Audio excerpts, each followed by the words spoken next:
बड़ी संख्या में हमारे बुजुर्ग नौजवान माता बहनें मध्य प्रदेश चुनाव में एक और अखिलेश यादव पार्टी के समर्थन में रैलियां कर रहे हैं, तो दूसरी ओर पार्टी के ही उम्मीदवार ऐन वक्त पर पार्टी का साथ छोड़कर जा रहे हैं। और ऐसा एक जगह या एक सीट पर नहीं, बल्कि दो सीटों पर हुआ है। क्या है पूरा माजरा, आइए आपको सिलसिलेवार तरीके से समझाते हैं। तो सबसे पहले बात करते हैं बिजावर विधानसभा सीट की।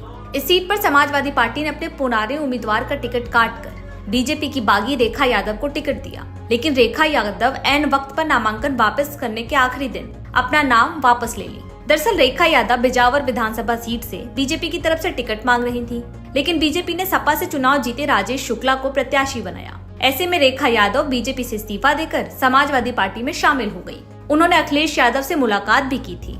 खास बात यह है कि रेखा यादव के लिए समाजवादी पार्टी ने अपना टिकट बदल दिया था। पहले पार्टी ने बिजावारा से मनोज यादव को प्रत्याशी बनाया था, लेकिन बाद में उनकी जगह रेखा को टिकट दे दिया। लेकिन नाम वापसी के आखिरी दिन रेखा ने अपना फॉर्म वापस ले लिया। नामांकन वापसी के बाद से ही वो अंडरग्राउंड हो गई हैं और उनका फोन बंद आ रहा है। मध्य प्रदेश में समाजवादी पार्टी के लिए सीट इसलिए भी अहम मानी जाती है क्योंकि 2018 में पार्टी को केवल इसी सीट पर जीत मिली थी। लेकिन 2018 में जीतने वाली बिजावर सीट पर अब सपा का कोई प्रत्याशी नहीं है। अभी सपा बिजावर विधानसभा सीट के झटके से उबर भी नहीं पाई थी कि उसे भिंड विधानसभा सीट पर दूसरा झटका लग गया। भिंड विधानसभा सीट से समाजवादी पार्टी के टिकट पर चुनाव लड़ रहे रवि सेन जैन अचानक कुछ घंटे के लिए लापता हो गए, लेकिन जब वापस लौटे तो उन्होंने ये कहकर सबको चौंका दिया कि वो अपनी मूल पार्टी यानी बीजेपी में वापस आ गए हैं। समाजवादी पार्टी ने रवि सेन जैन को भिंड विधानसभा से प्रत्याशी बनाया था। रवि सेन जैन बीजेपी से बगावत करके समाजवादी पार्टी में शामिल हुए और टिकट भी ले लिए।